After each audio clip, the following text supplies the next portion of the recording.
Hello guys, welcome back to my channel. If you know that कि अगर आप अपनी प्रॉब्लम्स गॉड के हैंड में दे रहे हो और स्टिल आप स्ट्रेस्ड हो ना, तो आप उन पे बिलीव ही नहीं कर रहे। आप शांति से बैठो एक जगह, ठीक है, और बस एक मेडिटेशन करो कि आप भगवान को बहुत मानते हो। आप उनके नाम की मेडिटेशन करो और कुछ नहीं करना, आपको बस शांत बैठ के ना उनसे कनेक्शन फील करना है और अपनी प्रॉब्लम्स उनको देनी है।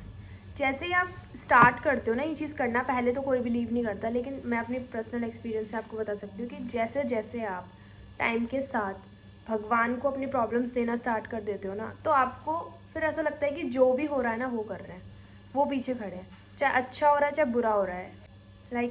मेरे लाइफ में बहुत बार ऐसा हुआ है कि मैं बहुत सारी जगह मेरे से मिस्टेक्स हो जाती है, ठीक है। As an astrology I am Rahu influenced person. मैं राहु से इन्फ्लुएंस्ड होती हूँ। मंगल मेरा भारी है बिकॉज आई एम मांगलिक। तो ऐसे लोग क्या होते हैं ना, गुस्से में कंट्रोल नहीं कर पाते। मेरे को अपने गुस्से में कंट्रोल नहीं होता, मेरे को अपनी बोली में कंट्रोल नहीं होता, बट अब मैं बहुत चीज़ें सीखी हूँ, पता है।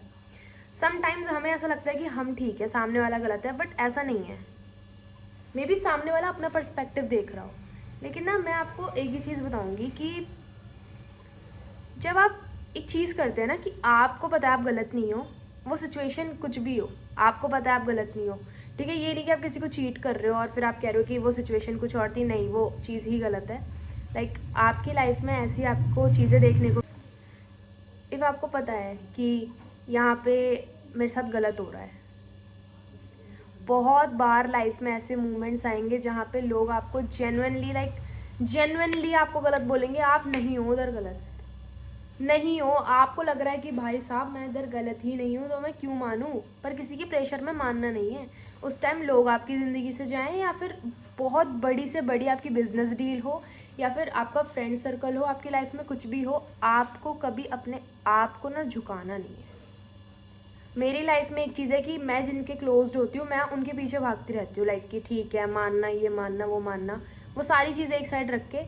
लेकिन जब आप पे ये चीज़ आए ना कि आप गलत बोले जा रहे हो, जस्ट बिकॉज आपने सामने वाले को इतनी पावर दे रही है कि वो आज ये अलाउ करता है आपकी लाइफ में बोलने के लिए कि आप गलत हो जहाँ पे आप गलत नहीं हो। आप मान लो आप एक ऐसे रिलेशनशिप में हो जहाँ पे आपको लग रहा है कि आपने कभी चीट ना किया हो, आपने कभी सोचा भी ना हो, लेकिन स्टिल सामने वाला आपको बोले कि आप चीट कर रहे हो, तो उससे बड़ा ड्रामेटिक सिचुएशन कोई होगी ही नहीं किसी लड़की या लड़के की लाइफ में, ठीक है। Having a understanding partner is rare now.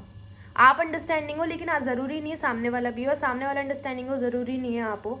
तो इट्स बी लाइक कि जब ऐसा हो ना आपकी लाइफ में, तो रुक जाओ। बेसिकली आपको उस टाइम पे ना स्टिल हो जाना है। आप कोशिश करो कि आप रुक जाओ, आप कुछ भी मूव मत करो, किसी को गलत बोलो, किसी को सही मत बोलो, बस आप रुक जाओ। जैसे ही आप रुक जाते हो ना अपनी लाइफ में, तो उस टाइम लगता है कि चीज़ें छूट रही हैं, चीज़ें जा रही हैं हाथ से, नहीं हो पाएगा, ये इंसान चला गया तो क्या होगा, ये जॉब चली गई तो क्या होगा, या कुछ भी सिचुएशन है, आपने ओवर एक्सप्लेनेशन दे दी, आपने बिल्कुल अपनी ज़िंदगी सामने रख दी लाकर, लेकिन स्टिल आपको अगर कोई गलत बोले ना, तो वहाँ पे आप भगवान को दे दो चीज़ें। जैसे ही आप भगवान को चीज़ें देते हो ना, आपके जो आंसू के हिसाब होते हैं ना, वो जेन्युइनली भगवान लेना स्टार्ट कर देता है सामने वाले से। आप जितना भगवान के आगे रहोगे ना, stand of a human, you will get your justice genuinely.